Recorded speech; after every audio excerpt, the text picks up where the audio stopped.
बहुत साइंटिफिक है। वो कहते हैं कि अगर आपके भोजन में दो अन्न है, दो अन्न माने एक रोटी खा रहे हैं आप, वो गेहूं है, और दूसरा चावल खा रहे हैं, तो चावल और गेहूं दो अन्न है। तो और सामान्य रूप से आप सभी के भोजन में शायद दो ही अन्न होते हैं, इसलिए मैं ये सूत्र कह रहा हूं। ये एक अन्न वालों के लिए नहीं है, दो अन्न वालों। जो दो अन्न खाते हैं भोजन में, उनको एक अन्न की पूर्ति पूरी हुई और दूसरे की शुरू होने वाली है, तो बीच का जो जंक्शन पॉइंट है, इस पे पानी पीना। मतलब इसका सीधा है, रोटी पूरी हो गई, अब आप चावल खाने की तैयारी कर रहे हैं, तो रोटी खाने के बाद चावल खाने से पहले आप जरूर पानी पीना, लेकिन मात्रा कितनी? तो वो कहते हैं 2 या 3 घूंट, इतना ही। उसके बाद जब दूसरा अन्न आपने शुरू कर दिया, फिर नहीं, फिर तो पूरा आप भोजन ही करके उठिए। अब आप भोजन कर लिया तो गला साफ करने के लिए थोड़ा 1-2 घूंट और पी लेना, गला साफ करने के लिए। पानी पीने के लिए नहीं है, वो गला साफ करने के लिए। अब आपके मन में तुरंत एक प्रश्न आएगा कि भोजन के अंत में क्या पीना? फिर पानी तो नहीं पीना, 1.5 घंटे तक तो नहीं पीना, तो कुछ पी सकते हैं। तो भागवत जी ने 3 चीजें बताई हैं, उसके लिए पूरा सूत्र लिखा है कि भोजन के अंत में सबसे अच्छी चीज जो पीने के लिए है वो है छाछ, वो है मट्ठा, दही का तक्रम। जो शब्द उन्होंने इस्तेमाल किया वो तक्रम, तक्रम माने यही है लगभग छाछ मट्ठा के आसपास की चीज, तक्रम। वैसे तक्रम की उन्होंने परिभाषा दी है कि दही को खूब अच्छे से मथने के बाद उसका मक्खन जो निकल गया, तो मक्खन निकालकर जो बचा वो तक्रम। मक्खन रह गया तो वो लस्सी, लस्सी पीने के लिए नहीं कह रहे, तक्रम की बात है। तो आप भोजन के बाद जो सबसे अच्छी चीज पी सकते हैं वो है छाछ, वो है मट्ठा। मट्ठा शब्द एकदम अच्छा है, हिंदी का शब्द है, शायद आप सब समझते हैं। गुजराती हैं तो छाछ आप अच्छे से समझते हैं। तो छाछ पिए या मट्ठा पिए, ये सबसे अच्छी चीज। दूसरी सबसे अच्छी चीज उन्होंने बताई है वो है दूध, दूध दूसरी सबसे अच्छी चीज। और तीसरी सबसे अच्छी चीज बताई है फल का रस, कोई भी फल का रस, लेकिन वो कह रहे हैं मौसमी फल का रस, जिस मौसम में जो फल आता है उसका रस, माने मौसम के विरुद्ध के फल नहीं। आज का मौसम आम का नहीं है तो आम का रस अभी पिए तो नहीं चलेगा। आज का मौसम गन्ने के रस का है तो गन्ने का रस ही पिए। थोड़े दिन के बाद संतरे के रस का मौसम आ जाएगा तो संतरे के रस का।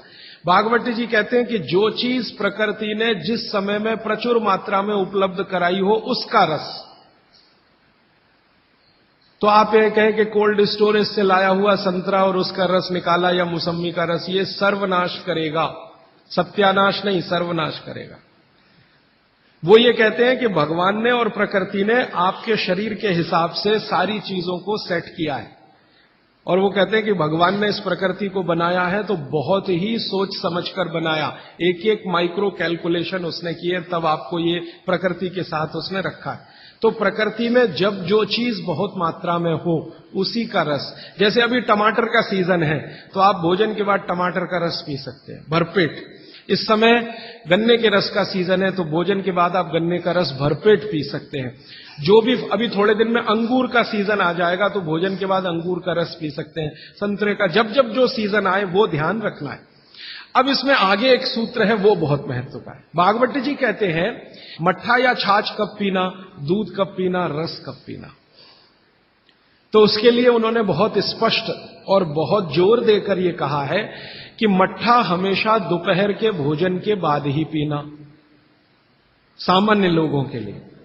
असामान्य लोगों के लिए बाद में बताऊंगा, जो सामान्य लोग हैं आपके मेरे जैसे, मट्ठा हमेशा दोपहर के भोजन के बाद ही पीना, और दूध हमेशा रात के भोजन के बाद ही पीना। दूध माने शाम को 6-7 बजे के भोजन के बाद ही पीना, और जूस हमेशा सुबह के भोजन के बाद ही पीना। सुबह का भोजन माने नाश्ता, भागवत जी ने नाश्ता शब्द कहीं नहीं इस्तेमाल किया है, सुबह का भोजन, आप उसको नाश्ता कैसे। तो सुबह के भोजन के बाद जूस, दोपहर के भोजन के बाद मट्ठा, और रात के भोजन के बाद दूध। और वो ये कहते हैं आगे के सूत्र में कि इनका क्रम उल्टा सीधा मत करना कभी। माने सुबह के भोजन के बाद दूध पी लिया, रात के भोजन में जूस पी लिया या मट्ठा पी लिया। वो कहते हैं ये उल्टा क्रम आप मत करना। क्यों नहीं करना? तो आगे वो एक्सप्लेनेशन देते हैं, वो ये है बहुत महत्व का, कि हमारे शरीर को मट्ठे का पाचन होने के लिए जो रस की जरूरत होती है, रस माने एंजाइम, जो एंजाइम या रस की जरूरत होती है वो दोपहर को ही होते हैं पेट में। इसी तरह हमारे शरीर में दूध का पाचन होने के लिए जो रस की जरूरत पड़ती है या एंजाइम की जरूरत पड़ती है वो सूर्यास्त के बाद ही होते हैं, या सूर्यास्त के समय ही उनकी उत्पत्ति शुरू होती है। और जो रस और एंजाइम की जरूरत जूस पचाने के लिए है वो सुबह ही होते हैं। इसलिए आप नियम बना लो, ब्रेकफास्ट में जूस, लंच में मट्ठा छाछ और डिनर में दूध। बच्चों को भी यही नियम, बड़ों को भी यही नियम। अब आप कहेंगे हमारे बच्चे तो स्कूल जाते हैं दूध पीकर जाते हैं, तो बदल दो, जूस पीकर भेजो या पिलाकर भेजो। और आप कहेंगे जी पिएंगे नहीं। आप जैसी आदत डालेंगे बच्चे वैसे ही होने वाले हैं, क्योंकि बच्चे अपने से कुछ नहीं सीखते, वो आपका सिखाया हुआ है सारा कुछ। तो अब तक आपने बच्चों को दूध पीने की आदत डाली है, आज से माफी मांग लो कि गलती हो गई हमसे। अब हम आपको चाहते हैं कि आप जूस पी के जाओ। क्यों जाओ? तो उनको ये बात समझाओ, शायद समझ जाएं, वो भी समझ जाएंगे तो उनकी भी जिंदगी में ये परमानेंट हो जाएगा। सुबह के नाश्ते के बाद जूस पीना, दोपहर के भोजन के बाद मट्ठा, रात के भोजन के बाद दूध, ये सूत्र है। अभी इसके आगे का सूत्र भागवत जी कहते हैं कि आप खाने के 1.5 घंटे के बाद पानी पिएं, क्योंकि जठर के अग्नि के प्रभाव में खाना 1.5 घंटे तक रहता है। तो पानी कैसे पिए? कैसे पिए पानी? तो हमारे यहां पानी पीने के बहुत तरीके हैं। लोटा मुंह से लगाया, गट गट गट गट उतार लिया, गिलास मुंह से लगाया, गट गट गट गट उतार लिया। क्या ये तरीका? तो भागवत जी कहते हैं नहीं, ये तरीका बिल्कुल गलत है पानी पीने।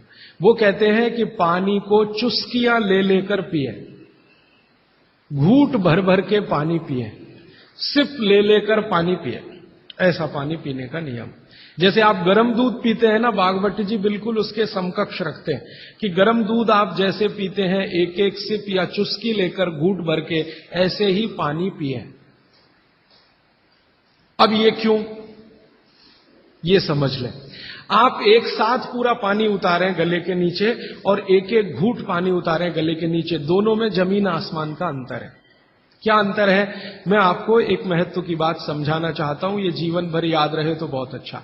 हमारे पेट में भोजन को पचाने के लिए अग्नि होती है, और इस अग्नि को तीव्र करने के लिए अम्ल होता है, अम्ल, एसिड। आप जानते हैं पेट में अम्ल बनता है, प्राकृतिक रूप से बनता है। अब पेट में तो अम्ल बनता है, और भगवान ने ऐसी व्यवस्था की है कि पेट में अम्ल दिया है और मुंह में क्षार बनता है, जिसको लार कहते हैं आप, लार, स्लाइवा, सेलिवा, लार, लाला रस, अलग अलग नामों से आप जानते हैं। तो मुंह में बनती है लार, ये है क्षार, और पेट में बनता है अम्ल। आप थोड़ा भी अगर विज्ञान जानते हैं तो आप जानते हैं कि क्षार और अम्ल को मिलाओ तो हो जाता है न्यूट्रल। अम्ल और क्षार आपस में मिले तो न्यूट्रल होता है, माने सामान्य चीज बनती है, जिसको हम लोग कहते हैं लवण। एक लवण होता है नमक, वो अलग है, केमिस्ट्री के लवण की बात कर रहा हूं। तो अम्ल और क्षार आपस में मिलते रहे तो न्यूट्रल होते हैं। अम्ल का मतलब है जिसका पीएच 7 से कम है, और क्षार का मतलब है जिसका पीएच 7 के आगे है, और न्यूट्रल का मतलब जिसका पीएच 7 है। ये जो पानी है ना, पानी, ये ना अम्ल है ना क्षार है, ये न्यूट्रल है। तो भागवत जी कहते हैं कि पेट आपका अक्सर पानी के जैसा रहे तो बढ़िया, और जिनका पेट पानी के जैसा, माने पेट की अम्लता ना बढ़े और पेट का क्षारपन भी ना बढ़े, पीएच 7 के आसपास रहे, तो भागवत जी कहते हैं ऐसे व्यक्ति को 100 से ज्यादा वर्ष जीने की पूरी गारंटी है, बिना एक भी दवा खाए और बिना चिकित्सक के पास जाए। अब आपके पेट में अम्ल बन रहा है, मुंह में लार बन रही है। अगर पानी आप घूंट घूंट पीते हैं तो ये पानी के साथ लार मिलकर अंदर जाती है, और पानी एक साथ गट गट पीते हैं तो कम लार पानी के साथ मिलकर जाएगी। ये लार बन रही है अंदर जाने के लिए, बाहर निकालने के लिए नहीं। क्योंकि अंदर पेट के अम्ल को शांत रखना है, इसके लिए क्षार है। तो वो ये कहते हैं कि घूट घूट पिया पानी, अगर सिप सिप करके आपने पानी पिया तो ज्यादा लार अंदर जाएगी, तो अम्ल को शांत करने में मदद आएगी, इसलिए आपका पेट न्यूट्रल रहेगा और आपकी जिंदगी बिना किसी दवा और रोग के आराम से 100-150 साल हो जाएगी। इसलिए पानी घूट घूट भर के पिए। और एक साथ गटगट पानी पिएंगे तो लार पानी के साथ मिल नहीं पाएगी, तो अंतिम रूप में जब वो पहुंचेगा पानी तो खाली पानी होगा और वो उतना न्यूट्रलाइज नहीं कर पाएगा, पेट को उस तरह से सामान्य अवस्था में नहीं ला पाएगा। हालांकि पानी भी अम्ल को कम करता है, क्योंकि अम्ल में पानी मिलाओ तो अम्ल की ताकत कम होती जाती है, तो पानी कम तो करेगा, लेकिन लार के साथ जो पानी कम करेगा वो बिल्कुल अद्भुत होगा। भागवत जी आगे कहते हैं, बहुत ही महत्व की बात है ये सब आपके लिए। वो ये कहते हैं कि जो व्यक्ति सिप सिप करके पानी पिए, वो देखें जानवर कैसे पीते हैं। चिड़िया कैसे पानी पीती है? चिड़िया एक ड्रॉप उठाती है, आप ध्यान देना, चिड़िया एक ड्रॉप उठाएगी, फिर उसको ऐसे ऐसे मुंह में चलाएगी, फिर पिएगी, फिर दूसरी ड्रॉप उठाएगी, फिर ऐसे ऐसे चलाएगी, फिर पिएगी। ऐसे कुत्ता है, पानी को चाट चाट के पिएगा, शेर पानी को चाट चाट के पिएगा। ज्यादातर जानवर पानी को ऐसे ही पीते हैं। वो जानवर हमसे ज्यादा स्वस्थ हैं, किसी को डायबिटीज नहीं है, कोई ओवरवेट नहीं है।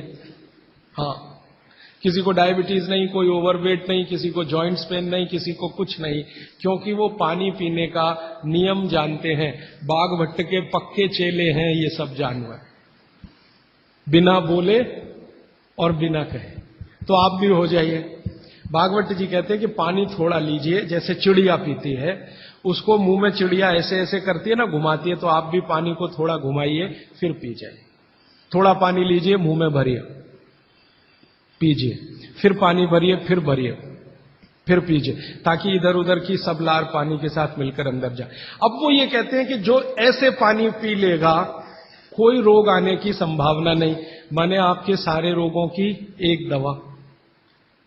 तो मैंने ये एक्सपेरिमेंट शुरू किया, ये मैंने पढ़ा था 6 साल पहले। भागवत जी को मैंने 6 साल पहले पढ़ना शुरू किया, 3 साल पढ़ने में लग गया और 3 साल समझने में लग गया। तो 6 साल पहले मैंने ये सूत्र पढ़ा था। मैंने कहा यार कुछ लोग हैं जो बीमार हैं बहुत, मैंने कहा तुम करके देख लो, भागवत कह रहे गलत तो रिजल्ट आने वाला नहीं। तो आपको सुनकर हैरानी होगी, हमारे जो दोस्त हैं, सहयोगी हैं, जिनका वजन बहुत ज्यादा था, उन्होंने पानी सिप सिप करके पीना शुरू कर दिया और भोजन के 1.5 घंटे के बाद पानी पीना शुरू। ये 2 सूत्रों का ही परिणाम है कि सबके वजन पहले से आधे हो गए। एक तो मेरा दोस्त है जिसको मैं कभी आपके सामने खड़ा कर सकता हूं, 140 किलो का था वो, और 1.25 साल हो गया, लगभग अभी 1.5 साल है, अब 70 किलो का है, बिना कोई दवा खाए, बिना भोजन में कोई बदलाव किए, सिर्फ पानी पीने का तरीका बदला। फिर मैंने डॉक्टरों से बात की कि ये चक्कर क्या है, तो उन्होंने कहा बात सीधी सी ये है कि जो लार है ना, ये दुनिया की सबसे अच्छी औषधि है, इसकी मेडिसिनल प्रॉपर्टी सबसे ज्यादा है। आपने जानवरों को देखा होगा, उनको कभी भी कोई चोट लगे तो वो अपने लार से ही ठीक कर लेते हैं, चाट चाट के, क्योंकि उसमें मेडिसिन है। तो मनुष्य की लार में भी है। अब वो ये कहते हैं कि भारत के वो मनुष्य या स्त्रियां और पुरुष बहुत ही दुर्भाग्यशाली हैं जो इस लार को अंदर ले नहीं जा पाते। जैसे तंबाकू खाने वाले लोग थूकते ही रहते, उसको थूकते ही रहते। गुटखा खाने वाले लोग, मावा खाने वाले लोग थूकते ही रहते हैं। तो डॉक्टर लोग कहते हैं कि वो जिंदगी की सबसे महत्वपूर्ण चीज को थूक रहे हैं, जिसको बनाने के लिए भगवान ने 1 लाख ग्रंथियां आपके मुंह में दी हैं। आप जानते हैं ये लार पैदा होने में 1 लाख ग्रंथियों का काम होता है। 1 लाख ग्रंथियां हैं जो रात दिन आपके लिए लार बनाती हैं, और आप गुटखा खा खा के उसको थूकते रहते हैं, तो सड़क तो खराब करते ही हैं, अपने को उससे ज्यादा खराब करते हैं। तो मेरी हाथ जोड़कर विनती है कि आप में से कोई लार थूकने वाला हो, थूकने वाला आदमी, ये तो भागवत जी की डिक्शनरी में नहीं है। वो कहते हैं कि एक ही कंडीशन में आप कुछ थूक सकते हैं, जब कफ बहुत बढ़ा हुआ हो, तभी, बस। उसके अलावा दूसरी कोई कंडीशन नहीं कि आप थूकें। तो यहां तो बिना कफ बढ़े हुए तंबाकू खा खा के, गुटखा खा खा के थूक रहे हैं, तो ये थूकना नुकसानदायक है। गुटखा तो नुकसानदायक है ही, तंबाकू तो और भी नुकसानदायक है, उससे भी ज्यादा थूकना, तो मत थूकिए। तो फिर आप कहेंगे जी पान खाएं, तो पान खाने के लिए नियम बताया, बहुत माइक्रो लेवल पे कैलकुलेशन है भागवत जी। वो कहते हैं कि पान खाओ तो कत्था मत लगाओ, बिना कत्थे का पान खाओ, थूकने की गरज ही नहीं, क्योंकि जो भी खाओगे वो चूना है, कैल्शियम है तो अंदर जाएगा, और वो कैल्शियम क्या क्या अद्भुत काम करेगा वो कल बताने वाला हूं मैं। तो वो कहते हैं कि पान भी खाना है तो थूकना नहीं है, कत्था है तो थूकना पड़ेगा, कत्थे बिना ही पान खाओ। माने हमारे पुराने पूर्वज और बुजुर्ग जो तंबाकू का नहीं, कत्थे का नहीं, सिर्फ चूना लगा के जो पान खाते हैं, वो बागभट्ट के चेले सब के सब शिष्य उनके। तो वो कहते हैं पान भी खाना तो थूकना नहीं है, जो मुंह में लार के साथ पान है वो अंदर ही जाए, क्योंकि पान और चूना दोनों ही मेडिसिन है। एक वातनाशक है और दूसरा पित्तनाशक है, और कफ का भी नाश करता है। पान तो पित्त और कफ दोनों का नाश करता है, और चूना वात का नाश करता है। तो वो कहते हैं कि पित्त और कफ का नाश कर दिया पान ने, चूने ने कर दिया वात का, तो वात पित्त कफ तीनों ही संतुलित है, तो पान खाके तो जिंदगी भर निरोगी रह सकते। ये है। तो आपको पानी पीना है घूट घूट भर के, ताकि ज्यादा लार अंदर जाए, और पानी को बच्चों की तरह से मुंह में घुमाइए, जैसे बच्चे अक्सर करते हैं ना, वो बहुत अच्छी क्रिया है। ठीक है, अब आगे चलता हूं। आगे का एक सूत्र है बागभट्ट जी का कि पानी कभी भी पिए तो ठंडा ना पिए। पेट को दुरुस्त रखने के लिए ही है ये सारे सूत्र आज जो मैं कह रहा हूं। पानी जब भी पिए तो ठंडा ना पिए। कैसा पानी पिए जी? तो वो कहते हैं कि आपके शरीर का तापमान देखें, उसके अनुसार के तापमान का ही पानी पिए, माने शरीर के तापमान के बराबर का पानी पिए, माने गुनगुना पानी पिए। गुनगुना शब्द है। एक शब्द कोमट, कोमट शब्द गुजराती है नहीं, मराठी है शायद। हाँ, गुनगुना पानी पिए। नवसे का पानी कहते हैं राजस्थान में, नवसे का हल्का गरम गुनगुना पानी पिए। कभी भी पानी की गर्मी शरीर के तापमान के ऊपर ना हो, ऐसा पानी पिए। तो अब आपका शरीर का तापमान है 37 डिग्री, तो 37 डिग्री अगर आप पानी को लेके जाएंगे तो वो गुनगुना ही होता है। रूम टेम्परेचर के ऊपर रहता है, बॉडी टेम्परेचर के बराबर रहता है। तो ऐसा पानी पिए, गुनगुना ही पानी पिए। क्यों? अभी मन में प्रश्न आएगा क्यों? हम तो जी ठंडा पानी पीते हैं, फ्रिज का पानी पीते हैं, बर्फ डाला हुआ पानी पीते हैं। तो बागवती जी इसको बहुत अच्छे से समझाते हैं, और आधुनिक विज्ञान का इसमें मैं जोड़कर आपको समझाता हूं। आप अगर ठंडा पानी पी रहे हैं, कल्पना करिए, तो पानी क्या करेगा? पेट में जाएगा सीधा सीधा, और पेट को ठंडा बनाएगा। जिसका जैसा गुण है वही तो करेगा ना। बर्फ का गुण है ठंडा करने का, तो बर्फ डालकर पानी में आप पी रहे हैं, तो बर्फ का गुण वो पानी में आ गया। अब पानी आपके पेट को ठंडा करेगा। अगर पानी ने पेट को ठंडा किया तो, अगर पेट ठंडा हो गया पानी के असर में, तो शरीर ठंडा हो जाएगा, क्योंकि शरीर के सारे ऑर्गन पेट से ही जुड़े हुए हैं, चाहे वो आपका हार्ट हो, चाहे किडनी हो, चाहे लीवर हो। और अगर शरीर ठंडा हो गया तो जय राम जी की, जाइए यमराज के पास, यहां फिर आपके लिए कुछ नहीं है। तो पानी अगर पेट में गया और उसने पेट को ठंडा कर दिया, तो आप ठंडे हुए तो मर जाएंगे, मृत्यु आएगी। तो कभी भी ठंडा पानी ना पिए, एक विश्लेषण। दूसरा विश्लेषण कि अगर पानी आपने ठंडा पिया और आपका पेट जीवित है, जीवित होने से मतलब फंक्शनल है, काम अच्छे से कर रहा है, तो तुरंत पेट उस पानी को गर्म करने पर लगेगा। आपका जो जठर स्थान है ना, वो तुरंत उस पानी को गर्म करने पर लगेगा। तो पानी को गर्म करने के लिए उसको अतिरिक्त ऊर्जा की जरूरत पड़ेगी, और अतिरिक्त ऊर्जा उसको रक्त में से आएगी। तो शरीर के सब हिस्सों का रक्त पेट की तरफ जाएगा। थोड़ी देर के लिए शरीर के सारे हिस्सों का रक्त जो पेट की तरफ गया है, उसने बाकी हिस्सों में रक्त की कमी कर दी।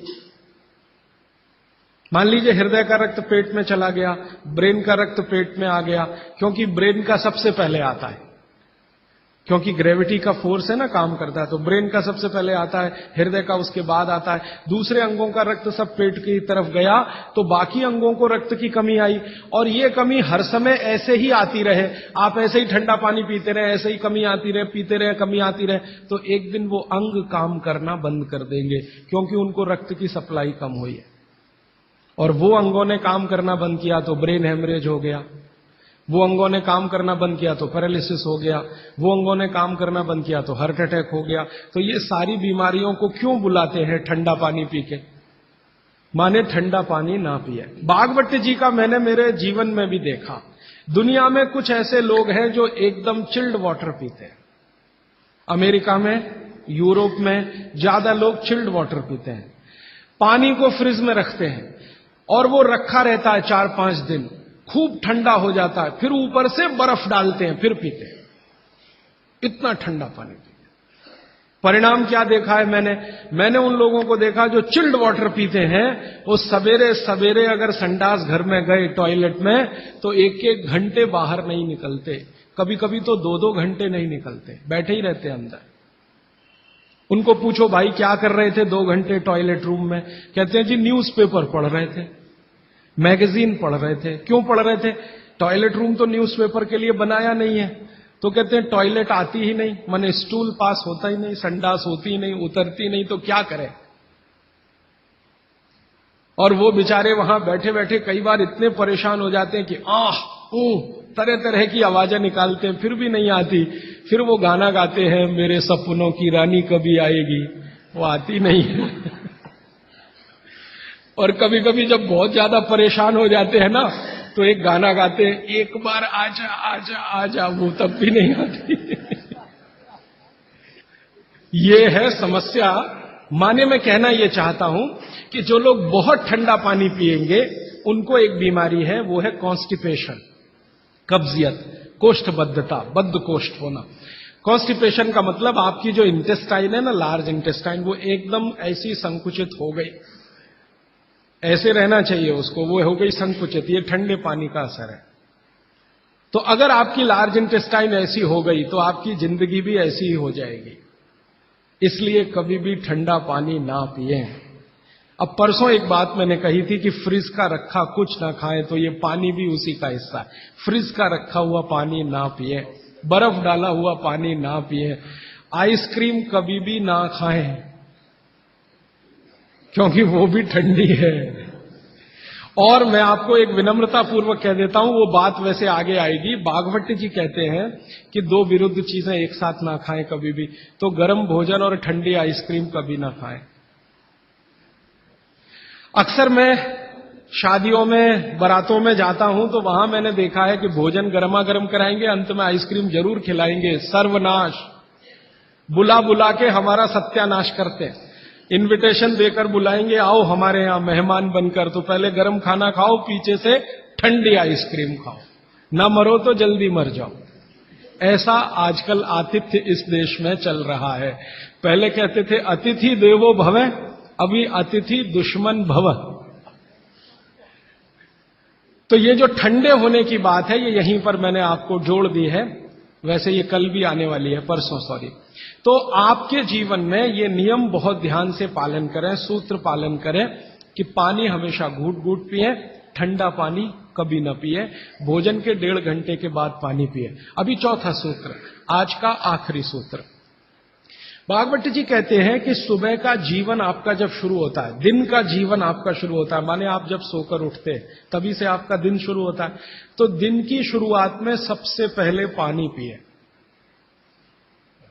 दिन की शुरुआत में सबसे पहले पानी पिए, माने सुबह उठते ही पानी पिए, ये है मतलब कहने का। दिन की शुरुआत में सबसे पहले पानी पिए, माने सुबह उठते ही पानी पिए। आयुर्वेद के विभिन्न चिकित्सकों ने और वैद्यों ने इसको कहा ऊषा पान करें। ऊषा पान माने सुबह उठते ही पानी पीना, सबसे पहले पानी पीना, दांत धोए बिना पानी पीना, मुंह धोए बिना पानी पीना, कुल्ला किए बिना पानी पीना। अगर आप सुबह उठते ही बिना मुंह धोए पानी नहीं पी सकते तो रात को कुल्ला करके सोइए, दांत साफ करके सोइए, दंत मंजन करके सोइए, दातुन करके सोइए, उठते ही पानी पीजिए। क्यों? कारण पूछिए। कारण उसका यह है कि रात भर जब आप सो रहे थे तो शरीर की सारी क्रियाएं तो शिथिल हो जाती हैं, लेकिन ये लार बनने की क्रिया ज्यादा शिथिल नहीं होती, ये चालू रहती है। तो रात भर आपने लार बनाई है, मुंह में जगह जगह जमा है, वो अंदर जाना बहुत जरूरी है, क्योंकि वो बेशकीमती है। भागवत जी कहते हैं कि ब्रह्म मुहूर्त की जो लार होती है वो बाकी 24 घंटों में सबसे ज्यादा कीमती है। तो सुबह सुबह जो लार बन रही है ये अंदर जानी ही चाहिए, इसलिए बिना कुल्ला किए पानी पीने का नियम है। इसी को उषापान कहा जाता है। तो सुबह उठते ही पानी पिए। कितना पिए जी? तो उन्होंने 1 से 1.25 लीटर का कैलकुलेशन दिया वयस्कों के लिए। वयस्क माने 18 से 60 साल, 1 से 1.25 लीटर। और 18 से नीचे वाले जो लोग हैं उनके लिए 1.25 लीटर माने 750 ग्राम, और 60 के ऊपर वालों के लिए भी 750 ग्राम, 750 ग्राम। 750 ग्राम माने कम से कम 2 गिलास बुजुर्गों के लिए, 2 गिलास बच्चों के लिए, और 3 गिलास आपके उम्र के लोगों के लिए। कम से कम इतना पानी पिए। पीने का तरीका मैंने बता दिया, वो घूट घूट सिप सिप करके ही पीना है, मुंह में घुमा घुमा के पानी पीना है। भागवत जी ने ये जो कहा ना सुबह की लार बहुत कीमती होती है, मैंने इस पर थोड़े कुछ एक्सपेरिमेंट किए पिछले एक आध साल। बहुत सारे कुछ पेशेंट ऐसे हैं जिनको डायबिटीज है, और डायबिटीज की कंडीशन में आप जानते हैं कि कोई घाव हो जाए, घाव तो जल्दी भरता नहीं। तो मेरे पास ऐसे कुछ 8-10 पेशेंट हैं जिनको ऐसी ही कंडीशन है।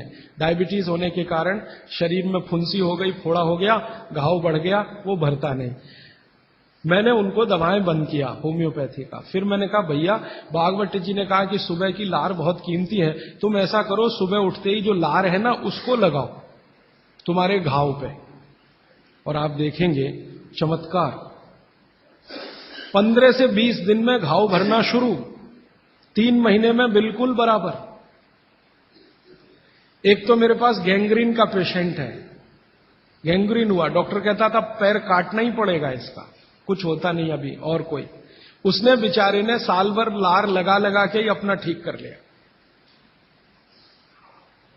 तब मेरे समझ में आया कि जानवर हमसे ज्यादा होशियार, चोट लगते ही वो चाटना शुरू कर देते। फिर मैंने एक और एक्सपेरिमेंट किया। मेरे पास कुछ छोटे बच्चे हैं जिनको चश्मे हैं आंखों पर। अब उनके मां बाप बहुत परेशान है कि ये चश्मा कैसे उतरे, मोटे मोटे चश्मे हैं छोटे बच्चों। तो मैंने उनको भी सिखा दिया, देखो सवेरे सवेरे सोकर उठो और मुंह का थूक आंख में लगाओ काजल की तरह से।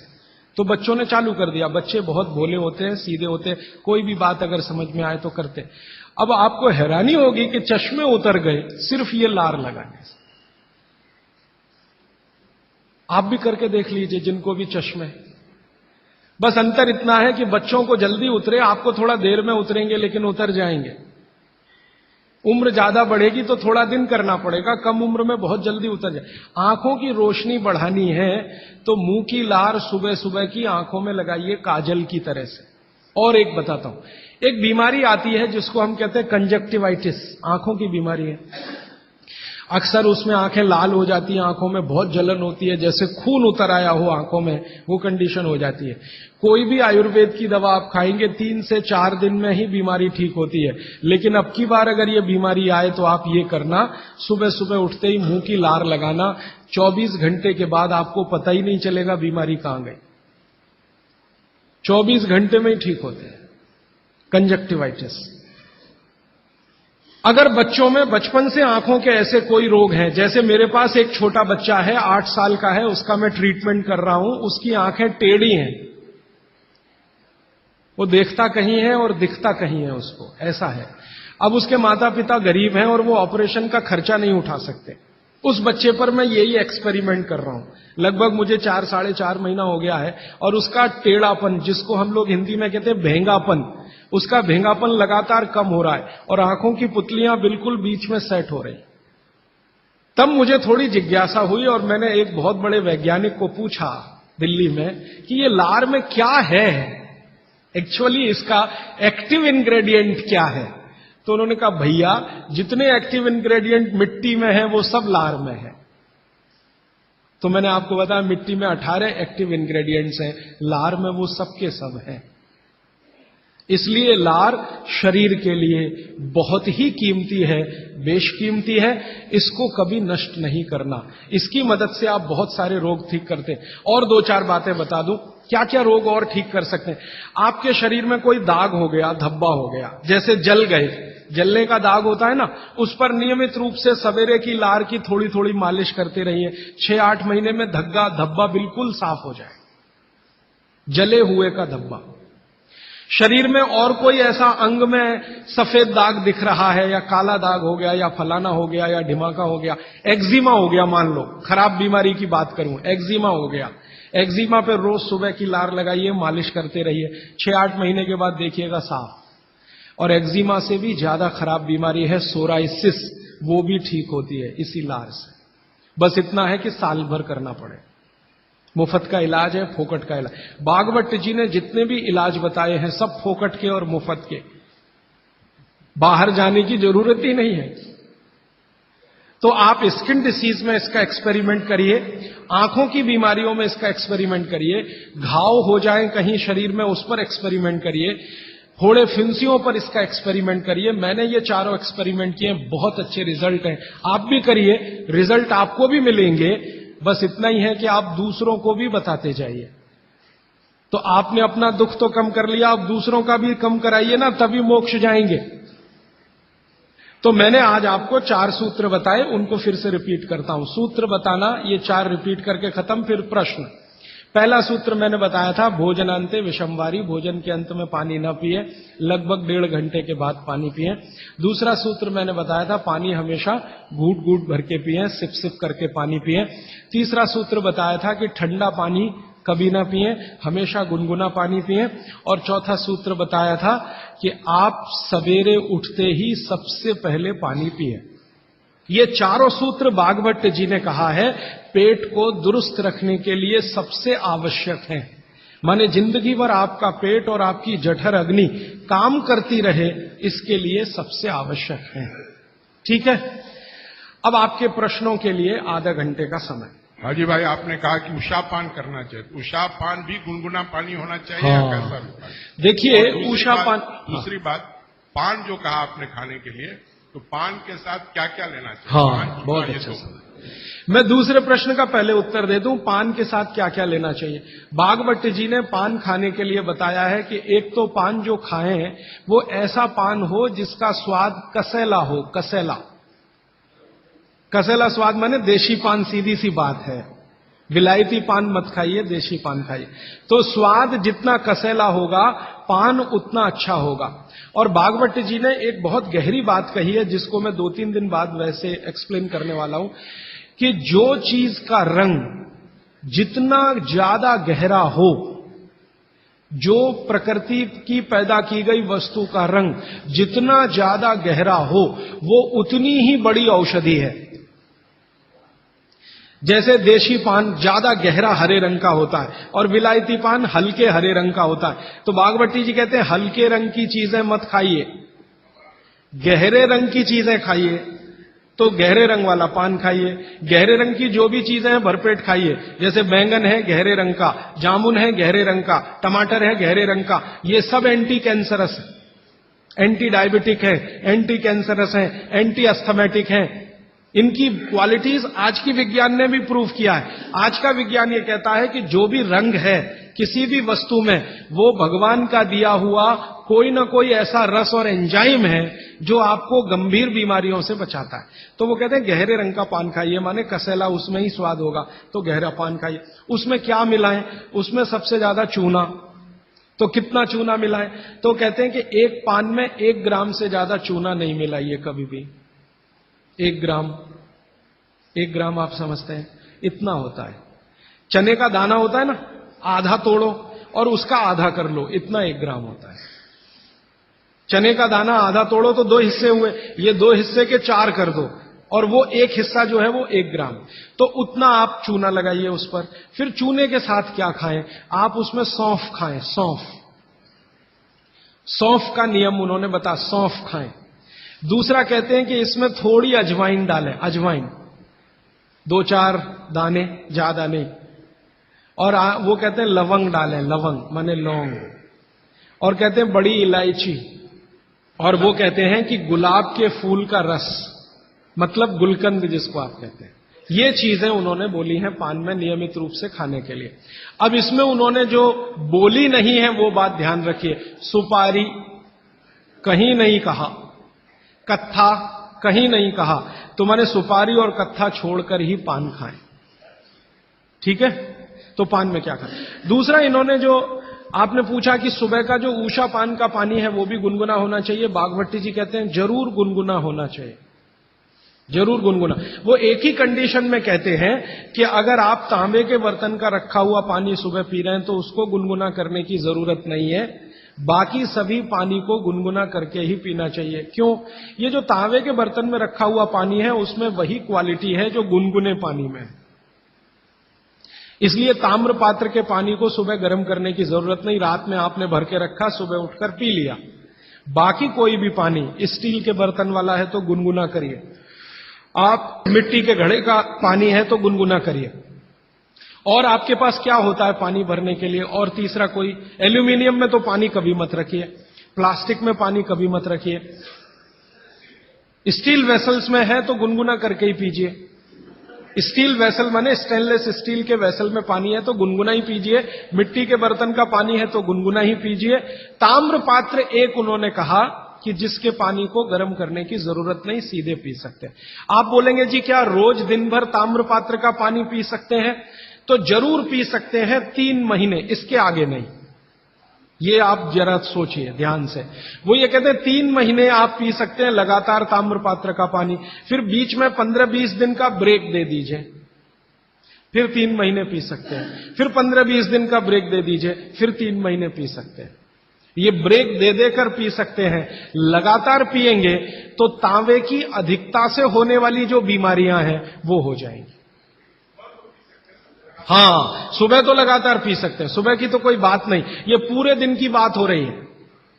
कोई लोग ऐसे हैं कि पूरे दिन ही तांबे के बर्तन का पानी पीते हैं, तो बागभट्टी जी ये कहते हैं कि 3 महीने लगातार पीजिए पूरे दिन, फिर उसके बाद 15-20 दिन ब्रेक दे दीजिए, 15-20 दिन को दूसरा पानी पी, फिर आप वापस 3 महीने कर सकते हैं, फिर ब्रेक दे दीजिए, फिर तो 24 घंटे वाले जो लोग हैं ताम्र पात्र का पानी पीने वाले, उनके लिए ये नियम है। सुबह का तो ताम्र पात्र का ही सबसे अच्छा है जी। भोजन के बाद जो रस और मट्ठा पीने के लिए बताए थे आप, तो क्या ये आमदनी को शांति करेगी? हाँ, बहुत अच्छा सवाल है, बहुत अच्छा सवाल। देखिए, इस सवाल को मैं और थोड़ा विकसित करूं, मैं इंतजार कर रहा था कोई पूछे तो मैं बताऊं।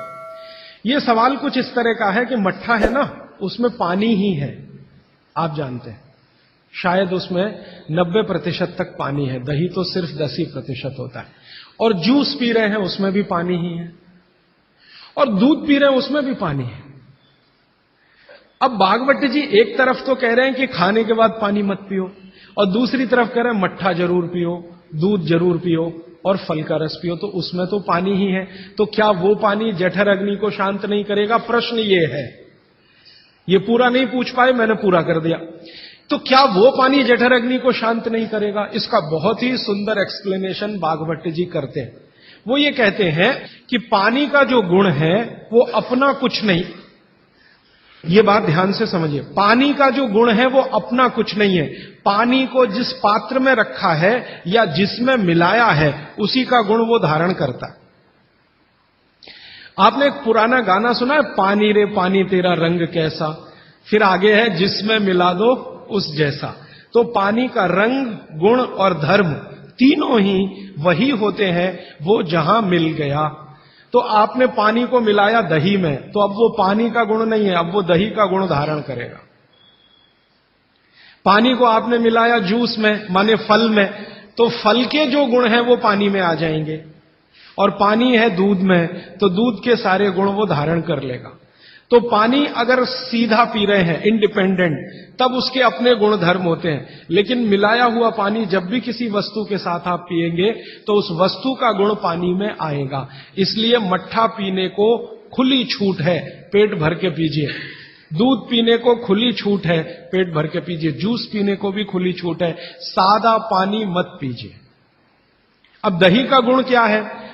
अग्नि को प्रदीप्त करने का गुण है दही में, क्योंकि जो वस्तु में भी चिकनाई आ गई, चिकनाई समझते हैं आप, फैट, दही में भरपूर चिकनाई है, दूध से ज्यादा चिकनाई दही में है, दही से ज्यादा चिकनाई मक्खन में है और सबसे ज्यादा चिकनाई घी में है। तो भागवत जी कहते हैं कि जिस वस्तु में भी चिकनाई है वो अग्नि को और भड़काएगी। आप जो है ना घी डालते हैं यज्ञ में तो अग्नि भड़कती है कि नहीं? ऐसे ही पेट में घी खाएंगे, दही खाएंगे, दूध पिएंगे तो अग्नि और प्रदीप्त होती है, माने खाने को और जल्दी से पचाएगी। खाली पानी अग्नि को शांत करता है, लेकिन पानी किसी में मिलाया हुआ अग्नि को प्रदीप्त करेगा, क्योंकि उसके गुण वस्तु के हिसाब से हो जाते हैं। जी राजीव भाई, आइसक्रीम खाने के बाद हम लोग कॉफी या चाय पी के और उसका ये सवा सत्यानाश।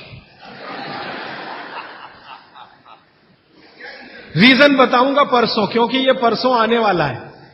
देखिए मैं बताता हूं आपको, अभी बता दूं, कोशिश करूंगा शॉर्ट में बताऊं, क्योंकि और प्रश्न के लिए उत्तर के लिए समय है। कभी भी कोई गर्म चीज आप जैसे ही खाते हैं, कोई भी गर्म चीज, चाय पिया या कॉफी पिया या गर्म दूध पिया या गर्म खाना खाया, तो पेट फिर वही काम पे लग जाता है। क्या काम है पेट का? पहले ज्यादा गर्म वस्तु को पेट के तापमान पर लाता है पेट। आपका पेट का तापमान वही है जो मुंह का है, और बगल का तापमान मुंह का तापमान में थोड़ा अंतर रहता है, लगभग 1 से 1.5 डिग्री। तो पेट का तापमान लगभग 39 से 40 डिग्री के आसपास है। अब आपने 40 डिग्री से ऊपर की कोई वस्तु खाई, जैसे चाय पी, तो वो 40 से ऊपर की है, कॉफी 40 से ऊपर की है, तो तापमान अंदर जो है ना 55 डिग्री 60 डिग्री अगर चाय का है, तो पेट उसको पहले 40 डिग्री पे लाएगा, और उसके लिए एंटी रिएक्शन होता है, पानी को ठंडे से गर्म करेगा, फिर गर्म से ठंडा। तो ये काम में जब तक पेट लगा हुआ है, तब तक आपने कोई ठंडी चीज खा ली, जैसे उन्होंने कहा आइसक्रीम खा ली, कॉफी के बाद आइसक्रीम खा ली। अब कंफ्यूजन वहां ये होता है कि क्या करें, वो पहले गर्म कॉफी को ठंडा करे या ये जो गर्म ठंडी आइसक्रीम आई इसको गर्म करे।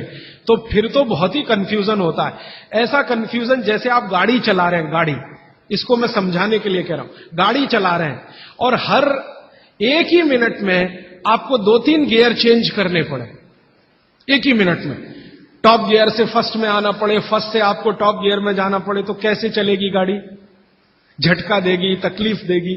ऐसे ही पेट में है कि पेट का एक गियर पड़ा हुआ है, वो गर्म कॉफी को ठंडा करने में लगा हुआ है, तब तक आपने आइसक्रीम खा के अब पेट को गियर चेंज करना पड़ेगा तुरंत, तो इसमें हो जाएगी समस्या। इसलिए कॉफी चाय के बाद ठंडी आइसक्रीम कभी भी ना खाएं, और ठंडी आइसक्रीम के बाद चाय कॉफी कभी भी ना पिए। गरम भोजन के साथ कभी भी आइसक्रीम और बर्फ आदि ना खाएं, और बर्फ आदि के साथ गरम भोजन ना करें। आपने पानी पीने का तरीका बताया कि सिप बाय सिप लेना, क्या उसका भी कोई तरीका है कि खड़े खड़े पानी पीना या बैठ? हाँ, बहुत अच्छा सवाल है। ये मैं कल बात करूं, क्योंकि कल वो सूत्र आने ही वाला है। जी देखिए, इन्होंने एक बहुत अच्छा सवाल पूछा है। दूध को भागवत जी ने बोला है शाम को ही पीना है। अब इनका प्रश्न यह है कि हम सुबह चाय पीते हैं, कॉफी पीते हैं, तो दूध उसमें होता ही है, तो क्या करें? भागवत जी के किसी भी शब्दकोश में चाय भी नहीं है, कॉफी भी नहीं है, क्योंकि भागवत जी 3500 साल पहले हुए। ये चाय कॉफी तो 250-300 साल पुरानी है, ज्यादा से ज्यादा 400 साल पुरानी। तो चाय कॉफी के बारे में उनका पूरा शास्त्र मौन है, माने कहीं एक भी सूत्र ऐसा नहीं है जहां चाय और कॉफी का जिक्र आता है। हां, काढ़े का जिक्र उन्होंने किया। काढ़ा आप समझते हैं जो रोज आप यहां पी रहे, काढ़े का जिक्र उन्होंने किया है। वो ये कहते हैं कि जो काढ़ा आपके वात को कम करे, आपके पित्त को कम करे और कफ को कम करे, ऐसा कोई भी काढ़ा दूध के साथ मिलाकर सुबह पिया जा सकता है। कोई भी काढ़ा, जैसे आज आप काढ़ा पीने जा रहे हैं, वो अर्जुन की छाल का काढ़ा है। अर्जुन की छाल का काढ़ा आप जानते हैं, वात को सबसे तेजी से कम करने वाला है। शरीर की जो एसिडिटी होती है ना, रक्त की एसिडिटी, एक होती है पेट की एसिडिटी, उससे भी ज्यादा खराब है रक्त की एसिडिटी। खून की अम्लता ही है जो हार्ट अटैक लाती है। तो रक्त की एसिडिटी को कम करने की दुनिया में सबसे बड़ी ताकत अगर किसी चीज में भागवत जी ने बताई है, तो वो अर्जुन की छाल है। तो आज आप काढ़ा पिएंगे अर्जुन की छाल का। और दुर्भाग्य से या सौभाग्य से ये कुछ ऐसा समय है, दिसंबर, जनवरी और नवंबर, ये वात का ही समय है।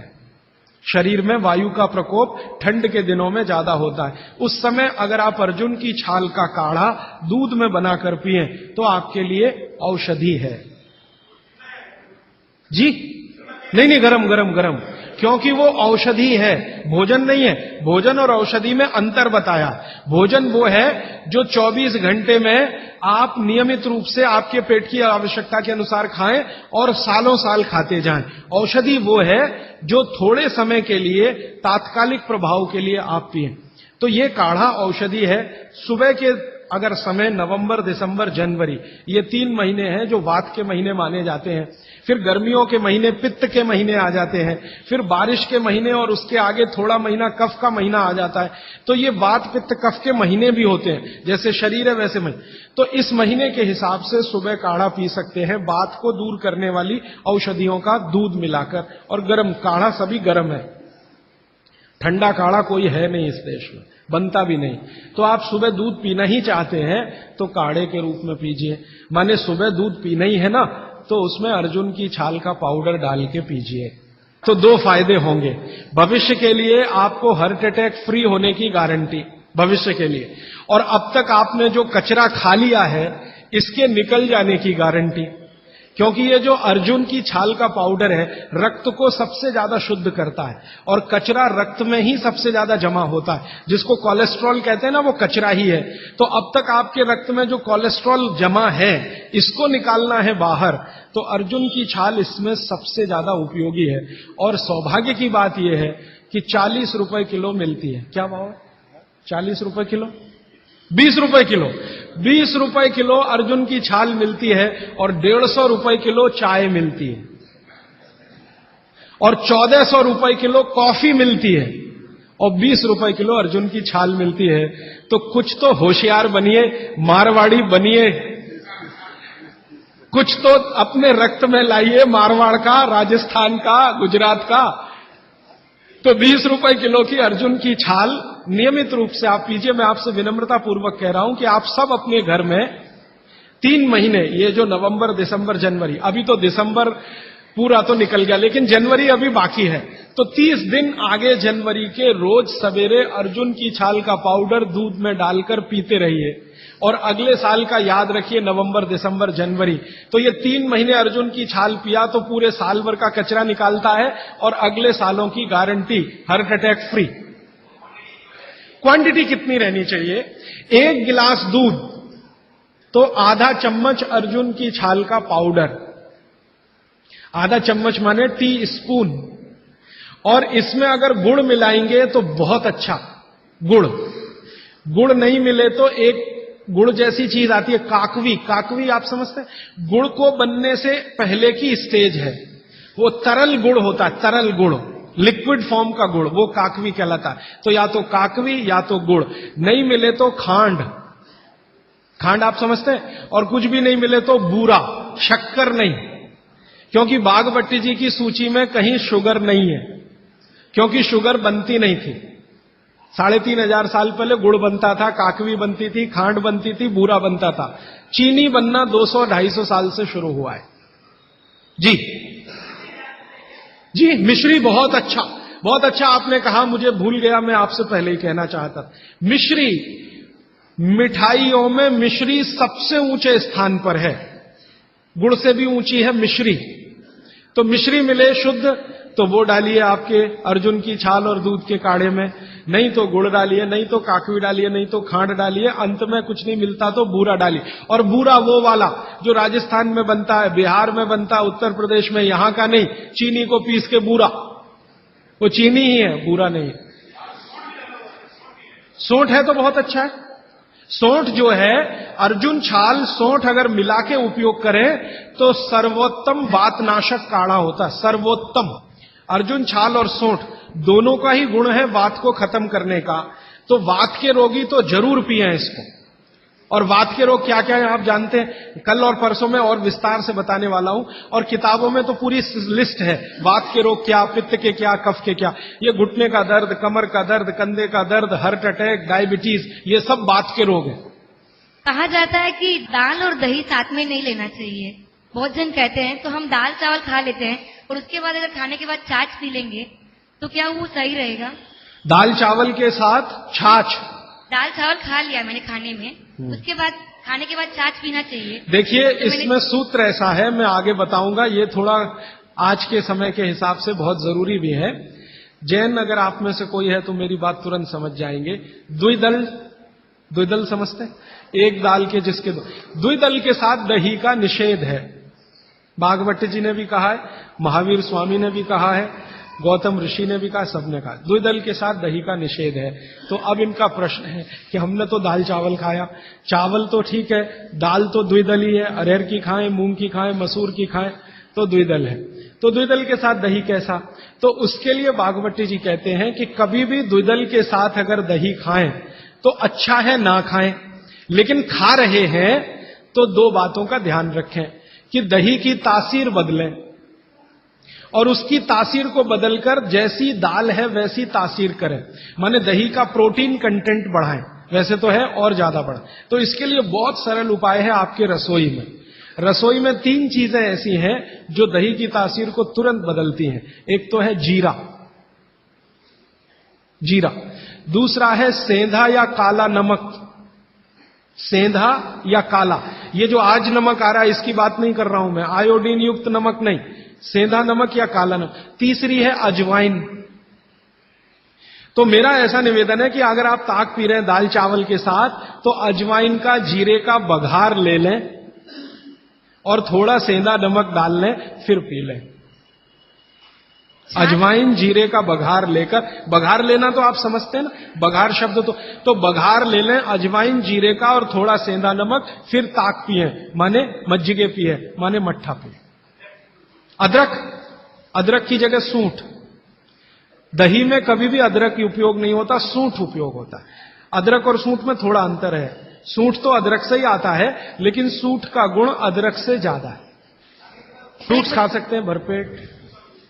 वैसे फ्रूट्स का भागवत जी कहते हैं सुबह खाएं खाली पेट तो सबसे अच्छा, माने नाश्ता ही फ्रूट का करें, जूस भी पीना है तो फ्रूट का पिए, तो सुबह का समय फ्रूट्स के लिए सबसे अच्छा है। लेकिन बाकी समय में भी आप फ्रूट्स कभी भी खा सकते हैं जो प्रकृति के द्वारा पकाया गया, माने कैल्शियम कार्बाइड मिला के नहीं पकाया गया। हाँ बिल्कुल। छाछ शरीर के लिए ठंडा करता है तो बच्चों को भी दे सकते हैं? दे सकते हैं जी, दे सकते हैं बिल्कुल। अजवाइन डाल के बच्चों को, 3 महीने के बच्चे को अजवाइन की छाछ दी जा सकती है। और अजवाइन पानी जो आपने कहा थोड़ा गुनगुना पीना चाहिए, हर मौसम में पी सकते हैं, गर्मी के मौसम में भी? गर्मी के मौसम में थोड़ा इसके लिए आप छूट ले सकते हैं। आप चूंकि मद्रास में रहते हैं इसलिए छूट ले सकते हैं। गर्मी के दिनों में सवेरे का पानी तो गुनगुना ही रखिए, बाकी दिन का पानी अगर आप पिए तो मिट्टी के बर्तन का भी पी सकते हैं। सनबर्न के लिए लार बहुत अच्छी है। देखिए आप में से किसी भी माता या बहन को डार्क सर्किल की समस्या हो, आंखों के नीचे काले काले घेरे हैं, नियमित रूप से सुबह उठकर अपने लार की मालिश करते रहिए, आपके सारे डार्क सर्किल बिल्कुल चले जाएंगे। फेयर एंड लवली से ज्यादा प्रभावी है। मटकी का जो पानी होता है गर्मियों में राजस्थान में ठंडी से ठंडी मटकी लाके हम पीते हैं, तो इतना ठंडा पानी पिए या नहीं? जो मिट्टी के घड़े का पानी है वो रूम तापमान से थोड़ा ही कम है। जैसे रूम टेम्परेचर 25 डिग्री होगा तो मिट्टी के घड़े का पानी 23 डिग्री तक होगा, तो ज्यादा ठंडा नहीं है। ये जो फ्रिज का पानी है ये 4 डिग्री का होगा, 3 डिग्री का होगा, ये बहुत ठंडा है।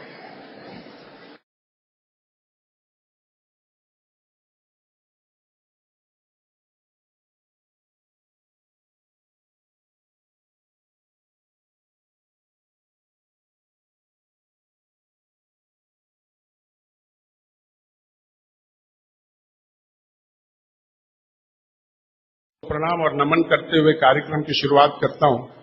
तो मित्रों, कैसा लग रहा है आप लोगों को? कुछ हो रहा है? तो फिर अपनी भावनाओं को व्यक्त करते हुए पूरी तालियों की गड़गड़ाहट के साथ राजीव दीक्षित साहब को मंच पर बुलाएं।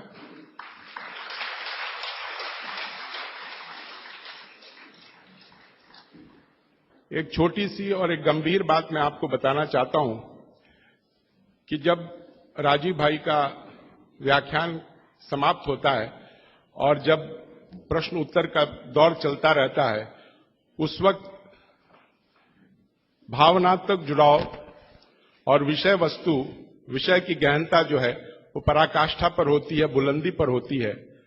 और ऐसे में हमारे कुछ मित्र अनायास बेरहमी से उठकर जाने का प्रयास करते हैं, जो उस बुलंदियों को ठेस पहुंचाती है।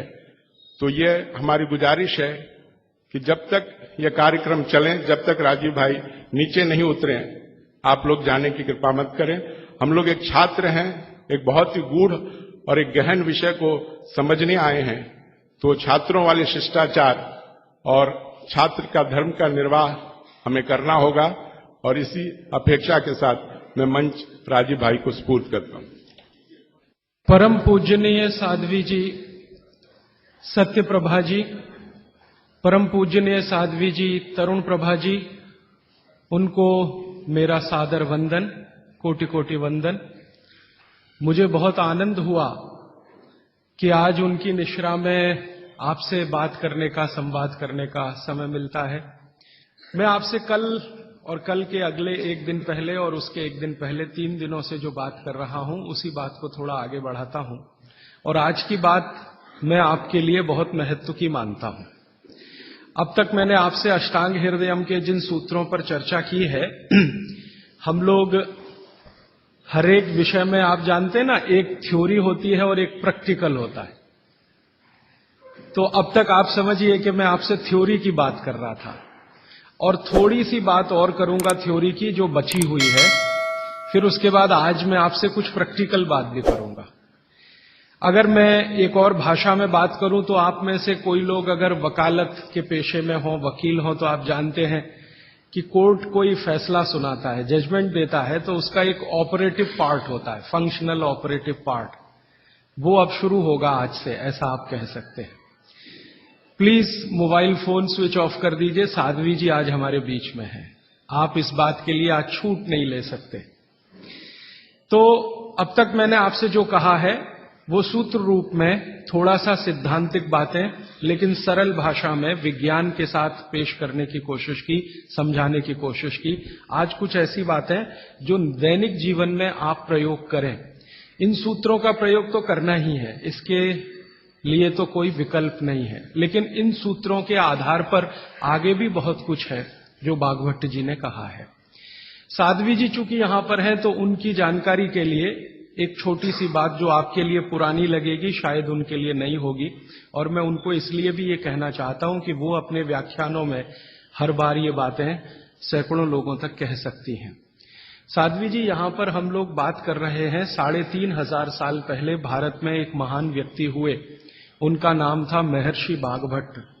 उनकी लिखी हुई 2 शास्त्रीय पुस्तकों पर हम चर्चा कर रहे हैं। एक उनकी पुस्तक है अष्टांग हृदयम, दूसरी पुस्तक है उनकी अष्टांग संग्रहम। ये दोनों पुस्तकों में महर्षि भागवत ने 7000 सूत्र लिखे हैं, संस्कृत में लिखे हैं। ये सूत्र हमारे जीवन से जुड़े हुए हैं। हमारे अपने जीवन में हमें स्वस्थ रहना है, निरोगी रहना है, तो इन स्वस्थ और निरोगी रहने के लिए क्या क्या करना चाहिए, ये सूत्र भागवत जी ने लिखे हैं। भागवत जी महर्षि चरक के शिष्य थे। चरक ऋषि का नाम हम सब जानते हैं। चरक ऋषि के वो शिष्य थे और सबसे बेहतरीन शिष्यों में उनकी गिनती होती है, सबसे इंटेलिजेंट माने जाते हैं। चरक ऋषि ने जितना शोध कार्य किया, भागवत जी ने उससे भी ज्यादा किया। 135 वर्ष उनकी आयु रही। 135 वर्ष में लगभग आप समझ लीजिए 18 वर्ष छोड़कर, 18 वर्ष वो ये कहते हैं कि मैं प्राथमिक अध्ययन करता रहा, तो 18 वर्ष छोड़कर बाकी सारे वर्ष उन्होंने बहुत गहन अध्ययन में लगाए। और उन्होंने कोई एक सूत्र लिखा तो उस पर कम से कम 50 से ज्यादा उन्होंने ऑब्जर्वेशंस किए। आज का जो विज्ञान है, जिसको हम आधुनिक विज्ञान कहते हैं, ये पूरा ऑब्जर्वेशन पर आधारित है। ऑब्जर्वेशन को हिंदी में क्या कहते हैं मैम? हाँ, निरीक्षण, निरीक्षण, परीक्षण या निरीक्षण, हाँ, प्रयोग या परीक्षण या निरीक्षण। तो अगर जैसे उन्होंने कोई सूत्र कह दिया तो उसका 50 बार परीक्षण किया, अलग अलग परिस्थितियों में अलग अलग लोगों पर किया, और जब उन्होंने देखा कि परिणाम वही है तब सूत्र लिखा। अब हम कल्पना करें कि 7000 सूत्र लिखे हों और एक एक सूत्र पर 50-50 परीक्षण उन्होंने किए हों, तो पूरी जिंदगी उनकी इसी में निकल गई। महर्षि भागवत